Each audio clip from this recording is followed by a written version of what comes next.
voilà, maintenant je vais bosser. La prière continue.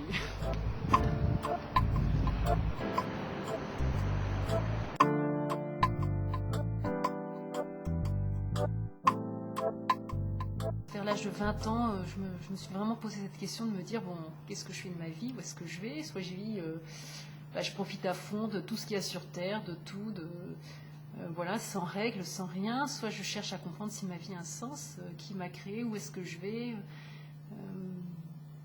pourquoi j'ai été créée. Et c'est vrai que j'ai senti le besoin de revenir sur les valeurs chrétiennes que j'avais appris petite au catéchisme, et finalement j'avais un peu laissé tomber au moment de l'adolescence, de les comprendre en profondeur. Quand j'ai commencé un petit peu à connaître l'Opus Dei, j'ai beaucoup aimé le message. Quand on m'a dit que je pouvais être contemplative au milieu du monde, que mon travail, ma matière, ma relation avec les autres pouvait être prière, en fait, pouvait être prière dans le sens où prier, c'est parler avec Dieu, et en fait, voilà, quand je travaille, je lui parle, je pense à lui. Il est là, en fait, il est présent, enfin, comme une personne amoureuse peut faire quelque chose et penser à la personne qu'elle aime. Ça m'a beaucoup plu, ce côté très quotidien, très normal, et puis presque invisible, en fait. Enfin, les autres ne savent pas. Enfin, apparemment, quand j'ai découvert ça, rien n'a changé extérieurement, et en même temps, tout a changé intérieurement.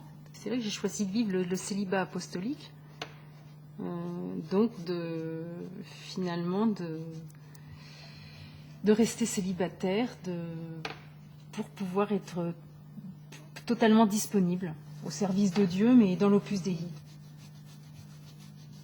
La sanctification du travail, ça m'a plu, parce que il fallait pas s'éloigner du monde, il fallait pas s'isoler sur une montagne, dans sa tour d'ivoire, pour pouvoir trouver Dieu, mais voilà, on peut trouver Dieu dans la rue, dans la foule. Bon, Dieu me demandait d'être disponible pour lui, et voilà, j'étais heureuse de lui dire oui. Plus le temps passe, plus je suis une femme comblée.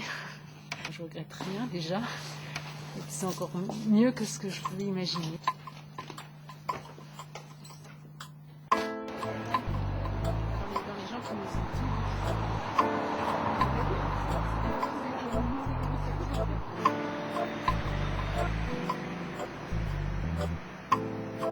Je pense qu'Emali, c'est une personne très ouverte, quelqu'un qui est très disponible avec les autres. Et le fait qu'elle soit en numéraire de l'Opus Dei, c'est un plus dans notre amitié, parce qu'en fait, elle vit cette vocation de numéraire, et c'est vraiment une vocation qui dédie la vie à aider les gens à trouver le sens de leur vie.